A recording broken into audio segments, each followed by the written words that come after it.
Vijay Mallya the king of good times. Vijay Mallya அப்படிங்கிற அந்த பேரு இப்போ ரீசெண்டா பாத்தீங்கன்னா எங்கேயாச்சும் ஒரு இடத்துல கண்டிப்பா கேட்டிருப்பீங்க.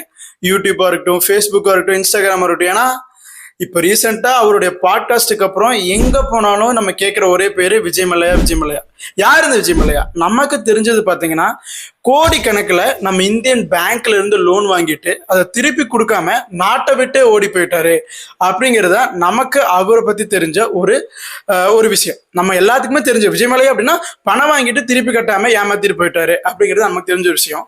பட் அதுக்கு அவருடைய ரிப்ளை, அவருடைய சைடு, அவரு தரப்புல இருந்து என்ன சொல்றாரு அப்படிங்கிறத கிட்டத்தட்ட 9 வருஷத்துக்கு அப்புறமா இன்னைக்கு ராஜ் சாமனியோட ஃபிகரிங் அவுட் அப்படிங்கிற ஒரு பாட்காஸ்ட்ல சொல்லியிருக்காரு. கிட்டத்தட்ட 4 hours, அதாவது 4 மணி நேரம் இருக்கக்கூடிய ஒரு பாட்காஸ்ட். நம்ம அவர்கிட்ட கேட்கணும்னு நினைக்கக்கூடிய எல்லா கேள்வியுமே ராஜ் சாமனி கேட்டிருக்காரு. அதுக்கான பதிலையும் அவர் சொல்லியிருக்காரு. ஸோ அதாவது என்னன்னா, இவ்வளோ நாள் கவர்மெண்ட் சைட்ல இருந்தும் மீடியா சைட்ல இருந்தும் அவங்க சொன்ன அவங்களோட சைட் ஆஃப் நெரேட்டிவ்ஸ், அவங்க சைட் ஆஃப் ஃபேக்ட்ஸ் மட்டுமே நம்ம கேட்டுட்டு இருந்தோம். ஸோ இன்னைக்கு அது சம்பந்தப்பட்ட ஆள், அதாவது யாருக்காக இவ்வளோ பெரிய ஒரு கேஸ், இவ்வளோ பெரிய ஒரு சென்சேஷன், இவ்வளோ பெரிய ஒரு ப்ராப்ளம் அப்படின்னு சொல்லிட்டு இருந்தோமோ அவரே அதை பத்தி பேசியிருக்காரு. நம்ம சார்பா ராஜ் சாமனி கேட்ட கேள்விக்கு பதில் சொல்லியிருக்காரு.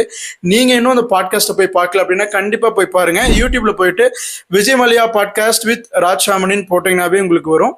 ஸோ கண்டிப்பா எல்லாரும் பார்க்கலாம். ஏன்னா நம்ம 2 சைடு சொல்லுவாங்கல்ல, எப்பவுமே 2 சைடு கேட்டுட்டு தான் ஒரு முடிவு எடுக்கணும் அப்படிங்கிற மாதிரி. ஸோ அவரோட சைடை அவர் சொல்லியிருக்காரு, அதை போய் பாருங்க. பட் இதை வச்சு நம்ம இவர் நல்லவரா இல்லை இவர் கெட்டவரா இல்லை கவர்மெண்ட் தான் வேணும்னே டார்கெட் பண்ணாங்களா அப்படின்னு நம்ம எந்த ஒரு கன்க்ளூஷனுக்கும் வர முடியாது.